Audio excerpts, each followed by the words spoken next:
The thunder rolled across the New Jersey sky like a warning, a deep, primal growl that seemed to shake the very foundations of the city. Rain fell in sheets, transforming the cracked asphalt of the courtyard into mirrors of reflected neon light. The old apartment building stood like a monument to forgotten dreams, its bricks stained with decades of city grime, its windows dark except for the occasional flicker of a television's blue glow. This was the kind of neighborhood where people kept their eyes down and their doors locked, where sirens wailed so often they became white noise, and where the worst kind of violence happened behind closed doors, away from witnesses who didn't want to see. The building had been standing for 73 years. Generations of families had cycled through its 12 floors, some climbing out of poverty, others sinking deeper into it. The walls held stories of struggle, resilience, and heartbreak. But tonight, the walls would hold something else, a moment that would crack open the indifference that had calcified this neighborhood for decades. It was 8:47 p.m. when the screaming started. It came from somewhere on the 4th floor, muffled by walls and sealed windows, but real enough. A woman's voice, raw with pain and fear. The kind of sound that instinctively makes people freeze, that primal recognition of something fundamentally wrong. Several residents heard it. Some paused their television programs, their ears catching something their minds wanted to deny. Others stood in their kitchens, water running over dishes, listening to something they wished they couldn't hear. But no one moved. No one called the police. No one climbed the stairs. This was the code of the neighborhood. Witness nothing, say nothing, become nothing. The woman's screams grew louder, then stopped. The silence that followed was somehow worse, thick and suffocating, like the air after violence has done its work.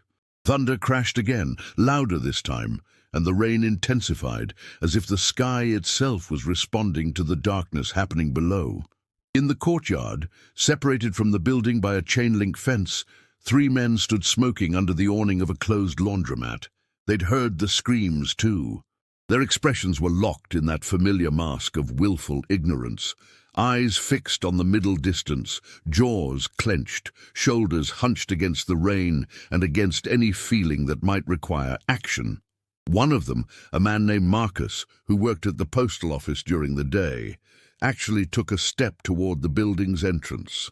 His hand moved forward, as if operated by some instinct older than fear. But then he stopped. He looked at the other 2 men, saw their faces, and turned back to the rain. 20 seconds passed. 30. The building seemed to absorb the violence and hold it close, like a dark secret. And then, from somewhere inside, a different sound, a child's voice, not screaming, calling, begging. A voice so small it should have been swallowed by the thunder, yet somehow it cut through everything else in the world. "They're hurting my mom. Please, someone help." The voice belonged to a child, barely 7 years old, though from a distance it was hard to tell. The door to the building burst open, and a small figure emerged into the rain-soaked courtyard. She was barefoot. She wore a thin pink pajama top that was already soaked through, clinging to her tiny frame. Her legs were scratched, her hair matted to her face, and her eyes were wide with a terror that only children can truly feel. The absolute certainty that the world is ending and no one will fix it. She ran, not like a child runs in play, but like a child runs from predators. Her feet splashed through puddles, and her small body lurched forward with desperate, uncoordinated movements. The 3 men standing under the laundromat awning watched her. Marcus's face changed. Something in him shifted. Some wall cracked. He stepped forward, his hand reaching out. But the girl didn't run toward him. She ran past him, out onto the street, toward a figure that had been standing across the road in the shadows. This figure had been still for several minutes, standing under a darkened storefront awning, watching the building with the patient stillness of someone used to watching, waiting, calculating. He was tall, with broad shoulders that seemed to carry more than just physical weight. His dark coat was immaculate despite the rain. his hair dark and swept back from a face that held a particular kind of architecture. Sharp lines, dark eyes that seemed to contain entire histories, a mouth that rarely smiled and never for reasons of genuine happiness. His name was Dante Vallieri, and he was not supposed to be here tonight. He was not supposed to be walking through this neighborhood. He was supposed to be 3 states away, handling business that required his particular set of skills and his particular understanding of how power functioned in places where the law was merely a suggestion. But his car had broken down 15 minutes earlier. Nothing dramatic, just a mechanical failure that sent him and his 2 companions to the nearest repair shop, which happened to be on this street, in this neighborhood. His bodyguards, 2 men named Victor and Cole, had gone inside to arrange the work. Dante had chosen to wait outside, to walk, to feel the rain on his face and think about things he usually didn't allow himself to think about. He'd been standing in the shadows for 9 minutes when the screaming started. He heard it, he registered it. And he did what every other resident of the neighborhood did. He filed it away as something that wasn't his concern. Dante Vallieri concerned himself with territories and operations and supply lines and the intricate choreography of power. He did not concern himself with domestic violence in condemned apartment buildings. That was the business of people who had time for such things. Social workers, police, priests. Not him. The rain intensified. Dante pulled his coat closer and prepared to turn back toward the repair shop, and then she appeared. The girl burst through the courtyard gate and into the street, her small frame backlit by the neon glow of a flickering sign. She ran straight toward him, not toward him as a person, but toward him as an adult, as someone who could help, as an embodiment of salvation, because he was the closest human being in her vision. She was crying so hard, her breath came in ragged, choking gasps. Her eyes were swollen with tears, her lips trembled. She looked up at his face, this man she'd never seen before, a stranger made of shadow and rain, and reached out. Her hands, small and delicate as bird wings, grabbed hold of his coat. She pulled with all the strength her tiny body could muster, and she began to speak words that her terror transformed into almost unintelligible pleas. "They're hurting my mum. They're hurting her. Please, please help her, please. They won't stop. They're going to—" She couldn't finish. Her voice broke into sobs so profound they seemed to come from a place deeper than her small body should have contained. She pulled again at his coat, and tears mixed with rain on her small face, and she looked up at him with eyes that held the entire tragedy of a child forced to understand that the world was not safe. Dante Vallieri stood perfectly still. For 3 seconds, which felt much longer, he didn't move. The rain fell around him. The thunder rumbled in the distance. The girl pulled at his coat and begged with her whole body, her whole soul, for this stranger to perform a miracle. And something happened to his face. Something shifted behind his eyes. A door opened to a room he kept locked. He looked down at the girl. He looked at her hands on his coat. He looked at the desperation in her eyes. And in that moment, the carefully constructed edifice of who he had become, Dante Vallieri, crime boss, man of violence, someone who had learned long ago that sentiment was a luxury reserved for the weak, cracked like old glass. It wasn't a complete fracture. It wasn't a sudden transformation, but it was a crack, and through it came something he hadn't felt in years. The memory of his own small hands pulling at a stranger's coat, his own voice begging for help that never came. He looked back at the building, the 4th floor, the window that glowed with a single light. Then he looked back at the girl, and did something that no one in that courtyard, not Marcus, not the other men under the awning, not anyone watching from a window above, expected. He nodded. Dante Vallieri's hand found the girl's shoulder, and for a moment he simply held it there. She flinched slightly, conditioned by circumstances to fear the touch of men, but then she felt something in the steadiness of that grip. Not aggression, not threat, but something heavier and more real. Authority. The kind of power that doesn't need to prove itself with words. He reached for his phone without looking away from her face. One hand typed a message, while the other kept its protective hold on her small shoulder. Within 30 seconds, Victor emerged from the repair shop, followed by Cole. They took in the scene without question, their boss, soaking wet, standing in the rain with a terrified child. No explanation was needed. They understood. Something had changed. The plans were altered. Dante knelt down, so his face was level with the girl's. She was shaking now, shock replacing the initial adrenaline of her flight. He spoke to her, his voice low and steady and carrying a strange gentleness from someone who was almost never gentle. "What is your name?" he asked. "Sophie," she stammered. "My mom, she's... They hurt her." "No, where is your mother, Sophie?" "4th floor, room 416. They came in. 3 men. They said she owed them money. She said she didn't. They started..." She couldn't finish. Her whole body shook with silent sobs. Dante straightened.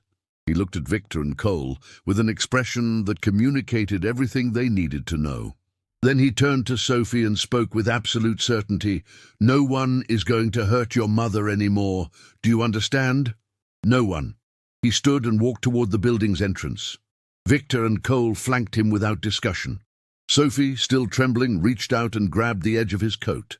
The building's lobby was dimly lit, with flickering fluorescent panels that struggled against the darkness. The walls were a faded institutional beige, covered with water stains and graffiti. The air smelled like mildew and something else, the accumulated smell of too many people living too close together for too long. The elevator was broken, as it almost always was, so the 3 men and the small girl began climbing the stairs. Each step was deliberate. Each footfall echoed through the narrow stairwell. Dante led, with Sophie just behind him, her hand gripping his coat as though it was the only solid thing in a world that had become unmoored. Victor and Cole followed, their presence a physical manifestation of consequence. On the 2nd floor landing, a woman opened her door just a crack. She saw the procession, the immaculately dressed man in the dark coat, the 2 bodyguards, and the terrified child. She understood immediately what was happening. She closed her door without a word. No one else appeared.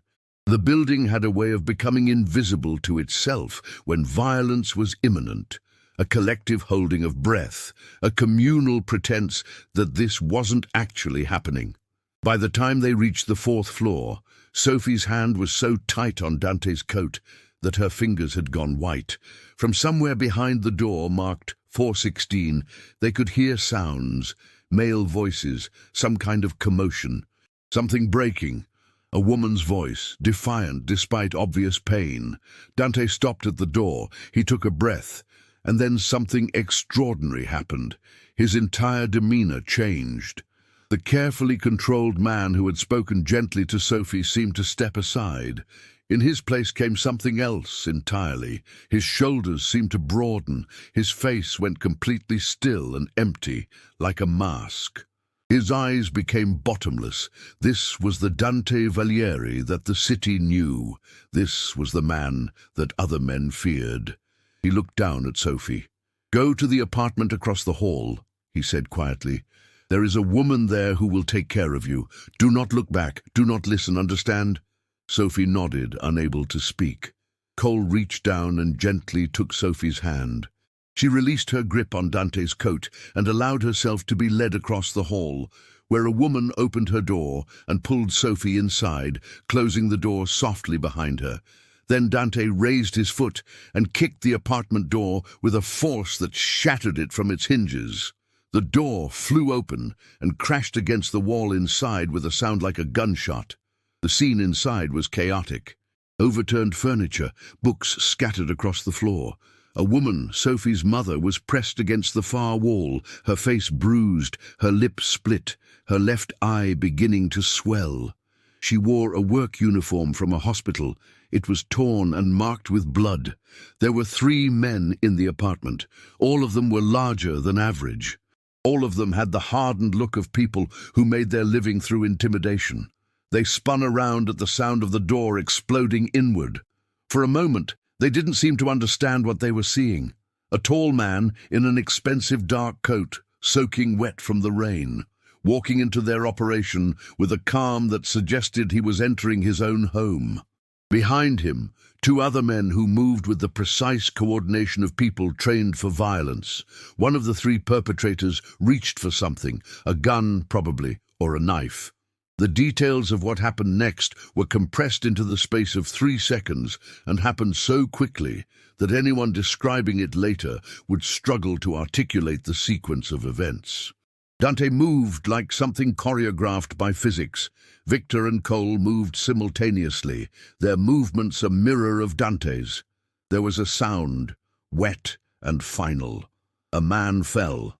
Another man tried to run. Cole intercepted him at the window. Victor moved with economical violence toward the third.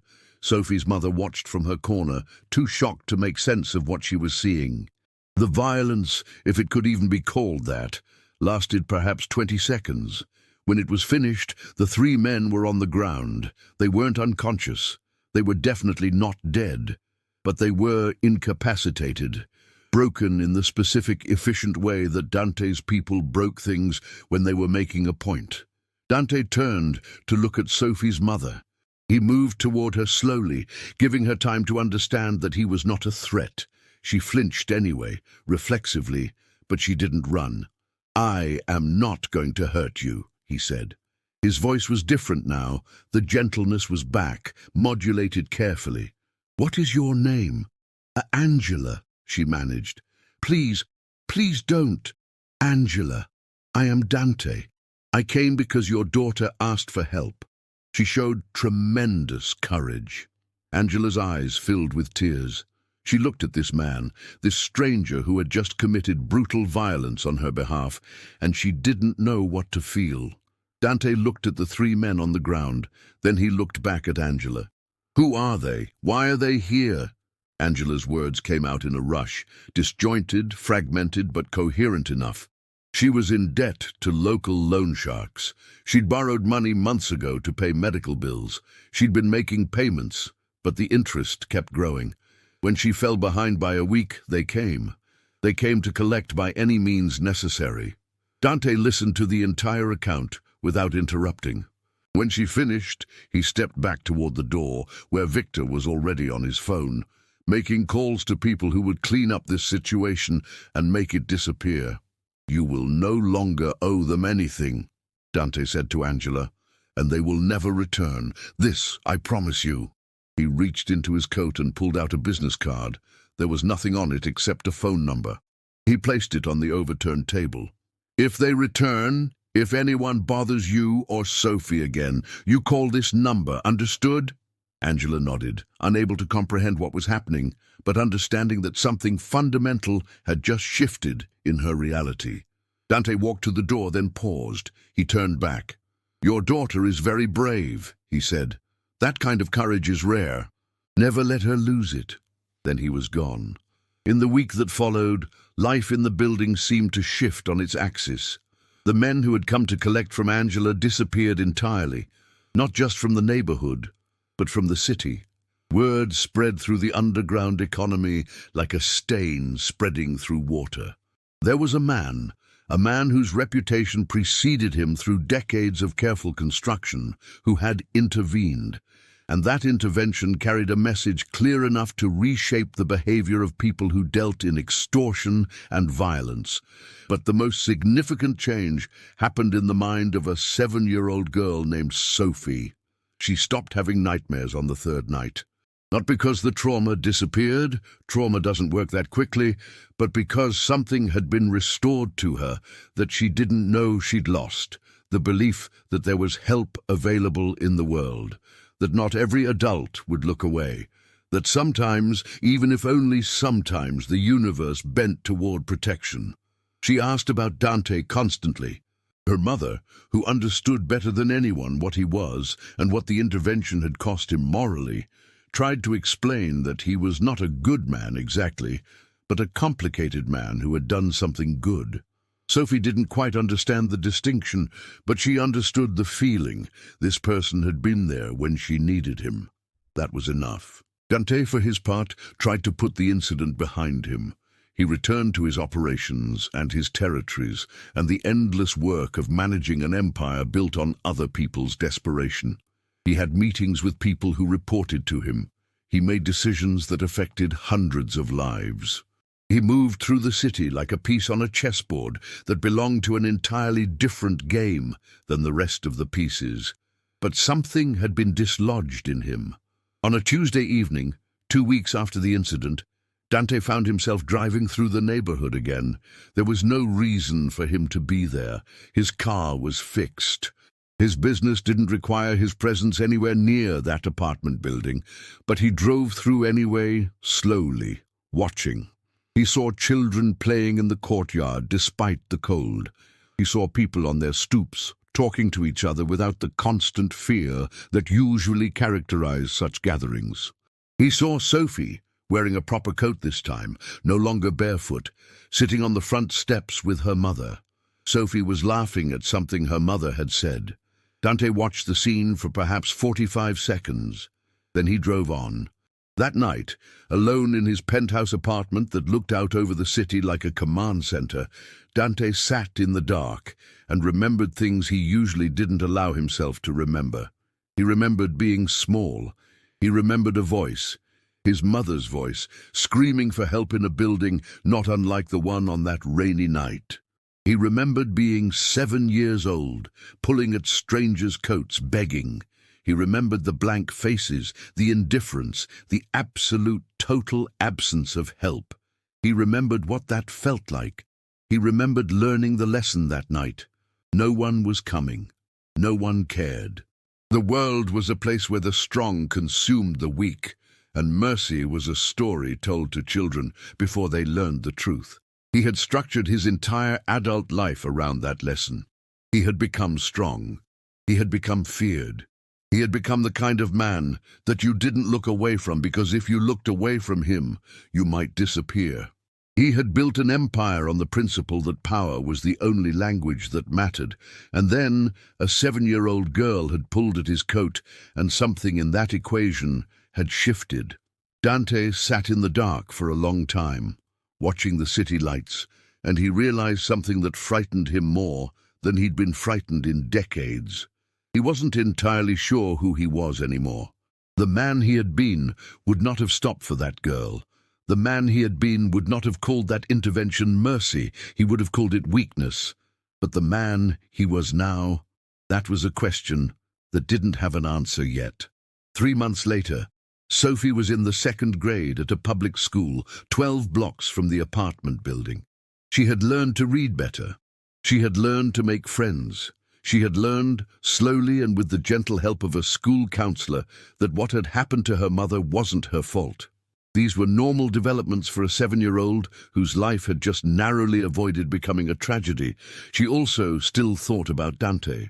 She thought about him constantly, not in the way children think about celebrities or superheroes, but in the way children think about real people who have demonstrated something fundamental about the nature of kindness. She drew pictures of him in school sometimes. She talked about him to her mother, always with questions. Where was he? Did he remember her? Would he come back? Angela didn't have good answers. She knew who Dante was, at least in general terms. She'd done research after that night, careful, quiet research that anyone with internet access could do. She'd learned enough to understand that the man who had saved her life and her daughter's life was involved in activities that would horrify most people. She understood that the violence she'd witnessed had probably happened 1,000 times before, to people who weren't lucky enough to have Sophie's voice cut through the rain at exactly the right moment. But she also understood something else. Dante had a choice, and he'd chosen to intervene. In a world that offered no easy moral clarity, that choice counted for something.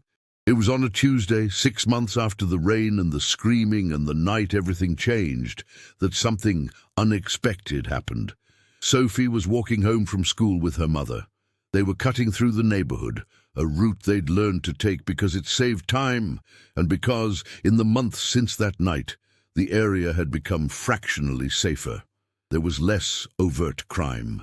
There was something different in the air, a sense that someone was watching, protecting, enforcing rules that the official police never quite managed to enforce.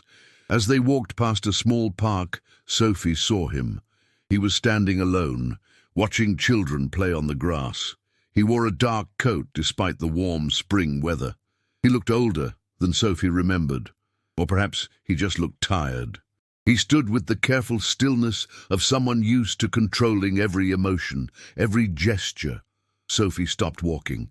Her mother felt the sudden tension in her hand and stopped as well. "That's him," Sophie whispered. "That's Dante." Angela's instinct was to pull her daughter away, but something stopped her. Perhaps it was the fact that Dante had done nothing but stand there. Perhaps it was the realization that this man had earned the right to exist in this neighborhood, in this park, without automatic condemnation. Perhaps it was something else entirely, a sense that this moment meant something. Sophie let go of her mother's hand. She walked toward Dante slowly, her 7-year-old legs carrying her across the grass with a determination that seemed far too old for her size. Dante saw her coming. He recognized her immediately. Sophie had embedded herself in his memory in a way he wouldn't have predicted. He watched her approach, and his face, that carefully controlled, almost empty face, underwent a subtle transformation. A slight softening around the eyes, a minute relaxation of tension in his jaw. Sophie stopped in front of him. She looked up at this man who was very tall and who seemed to contain more history than a person should be able to carry. She reached out and took his hand. "Hello," she said, with the simple directness that only children possessed.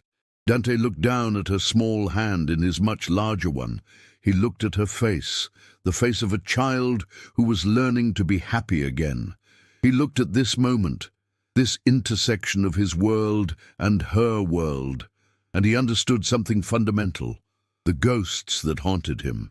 The memories of being small and helpless, of calling out and having no one answer, weren't his alone to carry.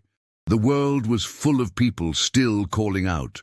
The world was full of Sophies, and if he could help even one of them avoid the journey he'd taken, if he could prevent one small voice from learning that no one was coming, perhaps that was worth something. Perhaps that was worth more than all the territory and all the power he'd accumulated. "Hello, Sophie," he said. His voice was rough, as if he hadn't used it in a long time. "I remember you," Sophie said. "You helped my mom." "I do remember. I remember you too." Sophie smiled. A real smile, not a nervous one. She held his hand for a long moment. Then she let go, turned back to her mother, and they continued their walk home. Dante stood in the park for a long time after they disappeared. He watched the children play. He felt the weight of the moment, the significance of a life preserved, of a child who would grow up knowing that sometimes help did come, that sometimes people were worth saving. In his breast pocket, beneath his shirt, against his heart, was a drawing that had been slipped under his office door 3 weeks earlier. It was drawn in crayon by a second grader. It showed 2 figures, one small, one large. The large figure was standing over the small one, and the small one was smiling. At the bottom, in Sophie's careful handwriting, were 3 words. "Thank you, Mr. Dante." He had kept it there ever since, against his better judgment, against every principle he'd built his life upon. Because he was beginning to understand that the man he had been, the man who had learned that no one was coming, was not necessarily the man he had to remain. There was work to be done, territory to manage, empires to run, violence to administer. The machinery of his operation didn't stop because one man had a revelation in a public park. But something had shifted in Dante Vallieri. The door that the little girl had opened with her desperate hands wasn't going to close again. The ghost of the boy he'd been, the one pulling at strangers' coats, begging for mercy, had found a voice in his present. And sometimes, when the city was quiet and the machines of power had wound down for the night, Dante wondered what would happen if more people answered when children called. If more people stopped looking away, If more people understood that the smallest act of intervention could reshape a life entirely. The storm had passed that night 6 months ago. The rain had dried. The building still stood, holding its secrets. But somewhere in that structure, in a small apartment on the 4th floor, a little girl was learning to believe that the world was not entirely indifferent to her pain. And in the penthouse overlooking the city, a man who had believed for decades that hardness was the only survival strategy was beginning to learn something different. He was learning that the strongest thing a person could do was to answer when someone called for help. He was learning that sometimes mercy was not weakness. Sometimes mercy was the highest form of power, and it always began with someone, one person, one moment, one decision, choosing not to look away. Thank you for watching this story. If you felt the weight of this narrative, if Sophie's courage moved you, if you believe that one person can change someone else's entire world, please subscribe to our channel, because we have more stories to tell, more moments of human connection, more reminders that even in the darkest cities, in the oldest buildings, hope still finds a way. Subscribe now to join us on this journey through the real dramas that shape human life, because these stories matter. They matter because they're real. They matter because they remind us that we're never truly alone in our struggles. We'll see you in the next chapter of human stories that will change the way you see the world.